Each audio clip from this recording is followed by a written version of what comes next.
Thank you, Jace. It is an absolute joy to be here. The culture core, according to me and my thoughts, is creating environments of group genius, and that comes back to character. How do we learn character? How do we get to be the people that we perhaps need to be? So I'm going to start off, even though I love group genius, I'm going to start off with a bit of a solo thing. I need you to work out, and you can jot this down pen on paper. If you're a pen on paper person, you can put it into your iPad, you can just do it mentally. But I need you to work out, without doing the thumb check on Google, how many languages do you think are currently alive on the planet? How many languages do human beings speak on this planet of ours? You've got 30 seconds just to think it through, jot it down. If you haven't got a jotting tool, get it firmly entrenched in mind. And now you're going to do the great reveal. If you are here solo, don't know people that are next to you, you're going to introduce yourself and you're going to say, listen, I think there are X amount of languages on the planet. The great reveal will take 30 seconds. Share your totals with the people near you. Go.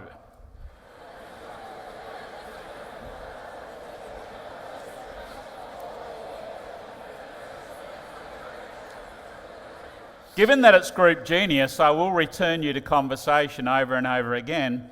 But I did this recently with a group of CEOs, and one chap, I could see him counting them on his fingers. And he put up his hand, he said, 10. It's sometimes great to be confident, particularly with ignorance. There are 76 languages spoken in Ethiopia. Our linguistics people tell us there are roughly 6,000 languages still alive on the planet, of which 90% are endangered. So if we continue down our path, by the end of this century, 90% of our languages will die. When a language dies, with it dies a wisdom. When we lose an elder in this country of ours, we lose a library. There were 350 to 360 Indigenous languages, not dialects, but languages, when Europeans arrived in this country, to understand and know language. But my favourite languages actually aren't a spoken language. My favourite language is a signed language, and my version of it is Auslan. Auslan for our deaf communities here in Australia. And I learnt Auslan from the great Carol Chittleborough, who was born deaf and speechless. And Carol said, I feel so sorry for you hearing speaking people because most of you are boring. Said, when you talk, you just talk. Said, but when you're with the deaf community, look at what they do. They bring their whole body to it, and they bring emotion to it. If you're sitting next to a deaf community table speaking, wow, you're drawn to that with the energy of it all. Carol also said, if you don't know a word in sign language, you have permission to make it up. And if you don't like a word in signing, you have permission to change it. Jason earlier was talking about learning. If you look up the Auslan dictionary, it will say that this is learning. Take your hands, please. Grab the information and put it into your head. Now that's good, but it's not enough. So we decided that learning took more than this. So we're redefining learning, please. Take the information, put it into your head, and let it flow through your body. Now, you've got to own stuff. In the deaf community, this is to know something. But knowing is not enough. The deaf community are beautifully wise. They say to know something, you've got to own it. And to own it, you've got to be using it. So let's try it all together, please. We do, we own, and then we get to know.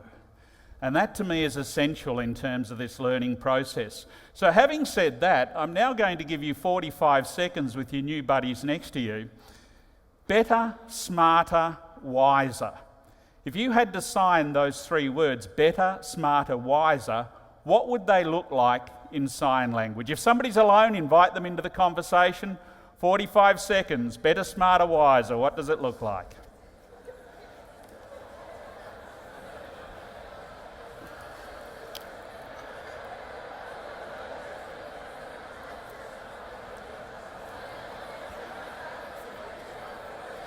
And magic.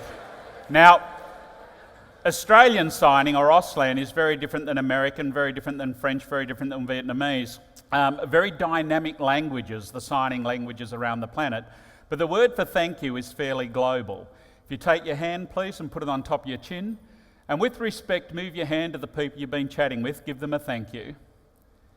Now, you do need to be very careful that it is from the top of the chin and not from underneath the chin. Hey, Italian background, you do that to an Italian or a Greek and they will kill you. Let's try these, please. One hand out, the other hand comes up to a thumbs up. To be better, to be smarter, to be wiser. To be better, to be smarter, to be wiser. Which means, of course, as Jason was so beautifully putting it, we need to go beyond our defaults. We need to go beyond being perfect. We need to invite mistakes. We need to invite conversations that are sometimes risky. Anybody in a leadership role creates an environment of learning. That's how I see it. And we all, as we move through in today's world, we all need to be part CEO. And how do we help our people be wiser? Well, as Jason so beautifully put it, sometimes we've got to understand the default position of our brain. And our brain sometimes has a default position like this. It goes looking for the silver bullet. It goes looking for the single answer. Give me the one thing, give me the true thing, give me what we need to do. What's the answer for us for this? Now, there are some things which have a single correct answer. But it invites our brain to do what our brain sometimes does so well, and that is go into binary. Yeah, it's either or, not and. It's black or white. It's a binary brain, and it looks like this.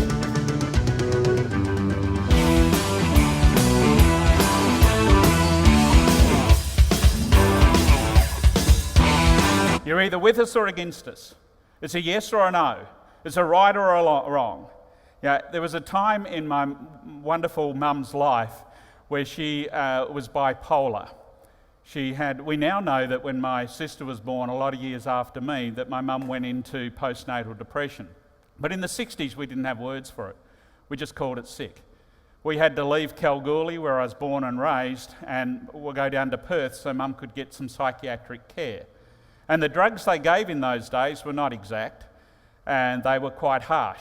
So mum moved from being depressed into bipolar. And I blame Charles Dickens when he wrote, "It was the best of times, it was the worst of times." That's all that mum had. It was either absolutely magnificent or crashingly bad. There was nothing in between. It was a binary brain. And this leads us to understand something that we only put a label to in the 1970s. We started talking about reasonable problems and unreasonable problems. And in 1972, a paper came out to call the reasonable problems tame. Tame problems. Now, being tame doesn't make them easy, but it means we can reason them through. An unreasonable problem doesn't have a single correct answer. It's got a variety of partial solutions, and it would be a wicked thing. Now, we need to be very, very good at tame, because tame is, and some of you, your work would be tame. It's not easy, but it is tame. You're looking for a singular correct answer. Who here pretty well is working on maths to get mathematical and analytical data absolutely correct in your workplace? Who's got a job that does a lot of that? Now, being good at tame is absolutely vital and important. My favourite word in Auslan, my favourite word in signing is this. If you take your hands, please, and rub them together. Now, this is a wonderful word, because in the non-signing language, we might go, "Ooh, what can I get out of this? Here's an opportunity, how much money can I make?" But in the deaf community, this is optimism. It's a sense of optimism, and it's also, okay, what a great challenge. I'm going to get stuck in. Here's a bit of a problem, I'm going to get stuck in. So I need you to take your hands, please. Rub them together. And as you do so, I need you to say out loud to the people near you, "I'm really good at solving problems." Now, some of you I see haven't quite got you. So I'm going to give you a reasonable problem, and I'm going to give you at least 45 seconds to 60 seconds to start solving the problem. Working solo, and then you'll go to group. Find a common English three-letter word, knowing that L-E-G has no common letter with it, E-R-G has one common letter, not in the correct place, etc., etc., etc. When you work through all of those layers, there is only one single correct answer, a three-letter word quite common in the English language.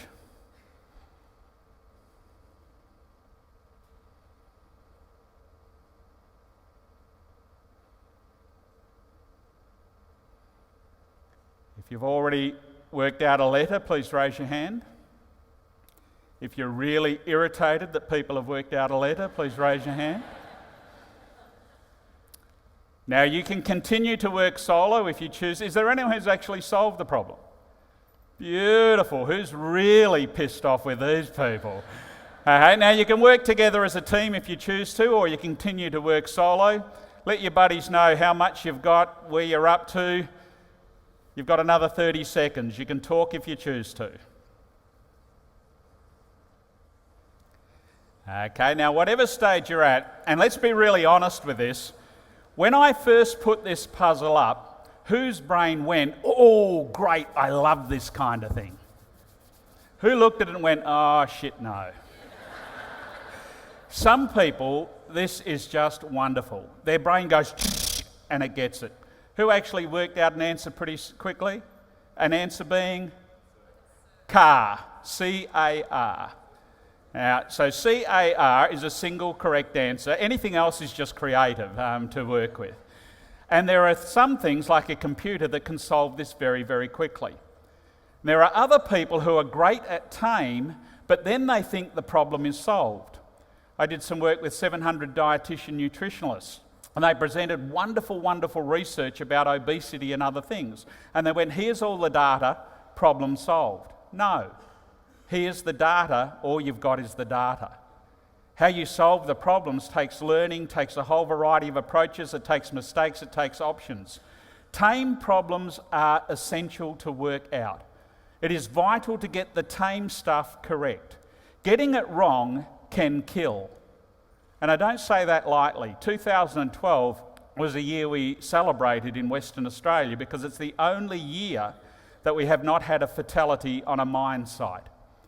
Every other year in Western Australia, somebody has died, at least one person, in most cases many, have died on mining sites. If you don't get the data correct, I did some work for Dyno Nobel, they're explosives people. If you get your percentages wrong, it kills. You want the tame to be good. But getting good at the tame is only part of group genius. In every team you need people who are wonderful at the tame and you need to be able to celebrate them. But group genius is often, and today's world is often, about the wicked. A wicked problem.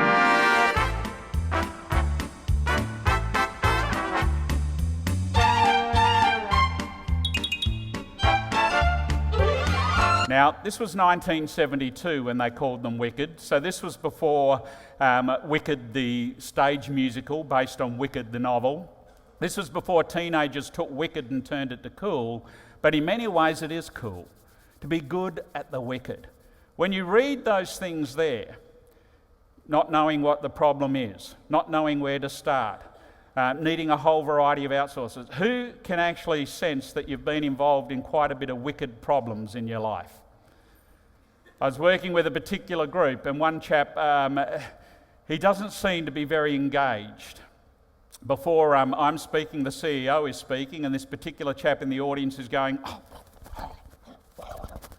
And I'm a pretty perceptive bloke, you know. I picked up that perhaps he wasn't particularly agreeing with what was being said, so I come on stage. I'm talking Tame and Wicked, and he's going like this again. And I said, have a bit of chat with your buddies. Have you ever been involved with anything that is wicked? And he goes, and nobody talks to him. So I go on over and say, how you going with this, mate? And he looks up, and I'm not expecting this, but he looks up and there's tears in his eyes. And he starts to go like this on his arm. Now, I know sign language, but I didn't quite know what he was trying to tell me. I said, and he said, 16-year-old, my daughter, cutting herself. That's wicked. I said, mate, we don't have time at the moment, but we need to chat. I'll be finished on stage, come and find me, I'll find you. And we started to chat, we started to talk. He'd been to every psych that he knew. Been to psychiatrists, been to psychologists. He'd been to other people who had similar problems, and everyone said, well, this helped, this was the answer, this was the answer. With something like that, there is no single correct answer. It is a wicked thing. You're sometimes taking 3 steps forward and 2 steps back. And a lot of life is indeed the ability and the wisdom to be able to think through the wicked. And the thing is, you've got to start somewhere. And you gather a team. Not everyone in the team is going to give you solutions. It'll be more likely be partial solutions.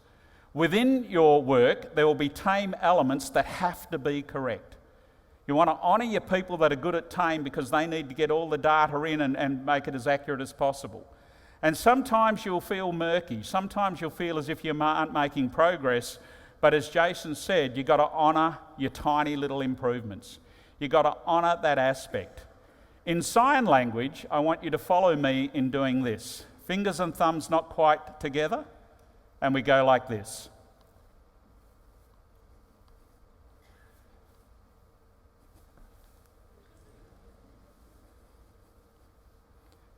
And now I need you to tell your buddy, what on earth do you think that means? 20 seconds, tell them.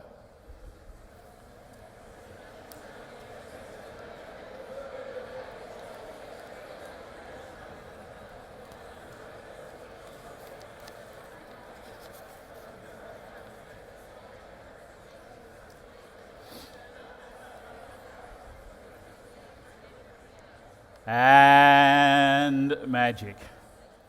The Japanese word kaizen. Let's try it, please.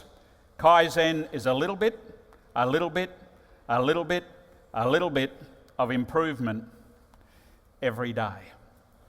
We who, in today's world in Australia, we more likely mention kaizen under a Sigma 6 thing. We make it very tame in some elements, and we would say it's continuous improvement, which is great, but it's a dedication to the tiny. And it's been a word in Japan for over 3 centuries. Kai, meaning change or correct, and zen, meaning gently and gracefully. It's a philosophy of living your life going gently and gracefully, looking for the next tiny little improvement, the next change, the next correction. And sometimes you're going to muck up and you're going to make mistakes and you're going to celebrate them and work them through. And as Jason said, you're going to be looking for the tiny little things. Sometimes it'll be a variety of kais. And notice what it is. It isn't sudden. It's a lot of this to then cause this. It's a tipping point to then cause this and to celebrate the process.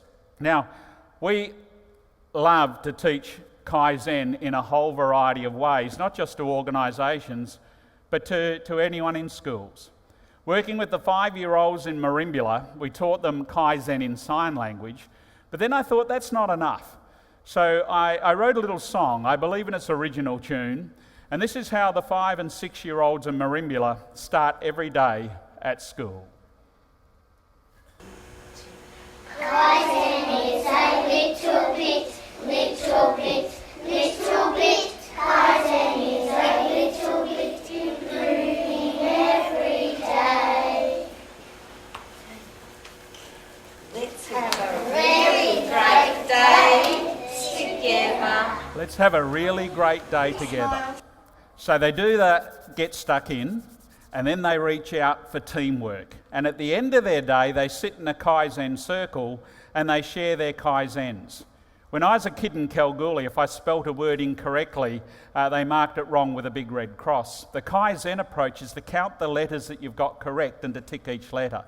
And if the youngster gets 3 letters correct out of 8, and then the next day they get 7 letters correct out of 8, well, how good is that? So they celebrate the tiny little things. At the end of their day in their Kaizen circle, they'll say, oh, today I got 7 letters correct in that great big spelling word. And they celebrate. Today I only hit 4 people. And for some of your work colleagues, that will be absolutely huge. But Kaizen alone is not enough. As Jason was talking about, we need to break our default positions.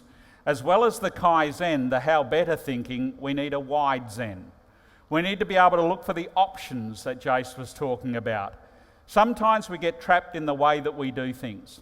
Sometimes we get trapped in doing only the stuff that we're good at. And sometimes we need to develop a little bit of how else thinking. 2 men, 15 seconds. Who do you reckon they might be? Have a guess, tell your buddies. 15 seconds.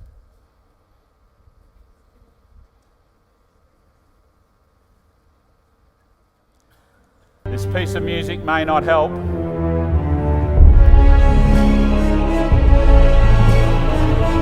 And the second bloke? One ring to read them holy. One ring.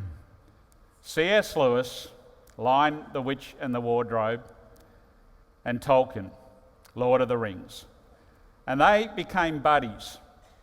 And Tolkien pretty well never shared his writing with anyone because people had told him his writing wasn't all that special. Or when I say people, his English teacher had told him that. But he eventually shared with his work colleague, C.S. Lewis, and it was met with some praise.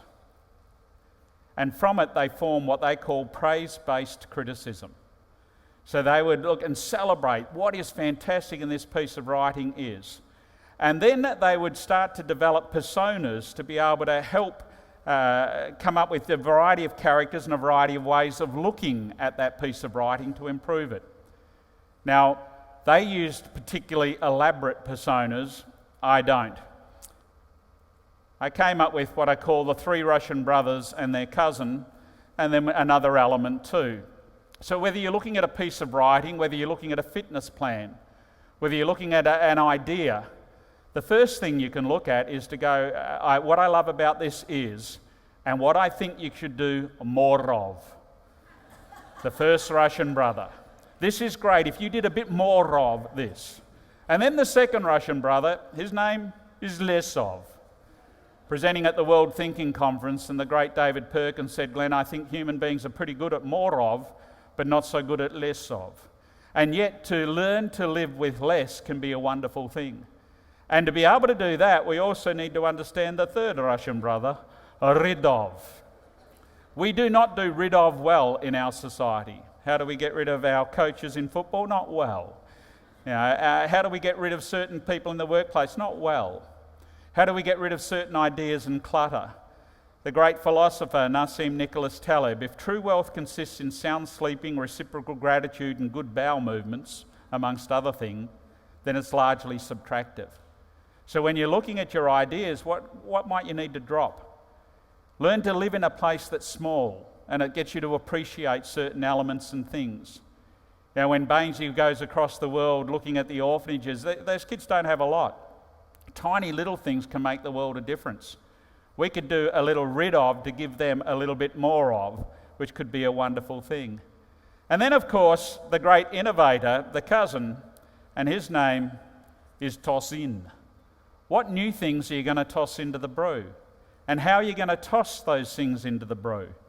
And it's when you do those kind of great progressions and processions, more of, less of, rid of, toss into the brew. What are we going to do instead of?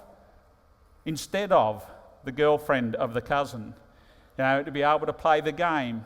So any idea, any meeting you're in, these can be wonderful, fruitful conversations to help you get a little bit better, smarter and wiser. But as Jason said, to do that, we need to understand that it's okay to muck up. This is my mum and dad. The last presentation I did, I'd just flown back from Perth, where I designed my mother's funeral and her service. These are wonderful human beings. When you're talking culture, you cannot look at culture without looking at character. You cannot just look at an organisation and talk culture and leadership without talking character and without talking family. How did you learn to be you? How did you learn to be the human being that you are? My folks, both born on the cusp of the Great Depression, 1929, beautiful human beings. And Mum, she broke every rule in the book.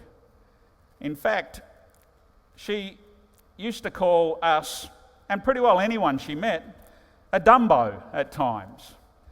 But it became an honour to be on Mum's Dumbo list, because she'd go, you Dumbo, let's work this out. You Dumbo, let's get stuck in and figure something out. So we figured that it was actually an absolute honour to be on the Dumbo list. But to do that, you had to do certain things. So as best as possible, can you stand where you are, please? I know it's a hassle, but hey, it's for Joan, it's for my mum. So what Mum would do is she would look at you. If she didn't even know you, she would just walk up to you and go, one hand on the hip, one hand on the other hip, and she'd go, I'm Joan, who are you? So let's try it, please. And she would say, you Dumbo, and work things out. So we came to know in my family, we called this the hippie shake. So, get ready. Hand, I got the hippie shake. Yeah, I got the shake. Mum did not mind looking like an idiot. Mum knew that it took courage to be able to come up with different ideas. If you're going to get character, you're going to get culture, don't be afraid. Don't live with fear. That's what Mum would teach us, go beyond. I was doing a conference on the Gold Coast. Mum spotted somebody, we'd flown Mum and Dad up there for a break. Mum spotted somebody in the foyer, ran up to them, one hand on the hip, one hand on the other hip, went like this. She said, I've loved you all my life.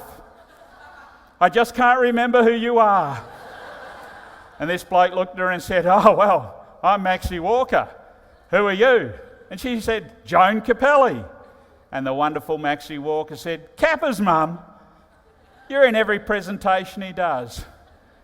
What my mum teaches us, and what Group Genius teaches us, is you cannot die from embarrassment. Now, to have Group Genius, you've got to go beyond your own comfort. And extroverts, introverts, what Jason was talking about, most of us are ambiverts. We're in between and we can rise up or rise down.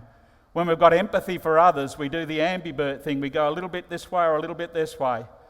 So I would say, and our colleagues would say, it takes great courage to be Group Genius. So I'd like to finish with this message. Follow me on behalf of Mum. Honestly,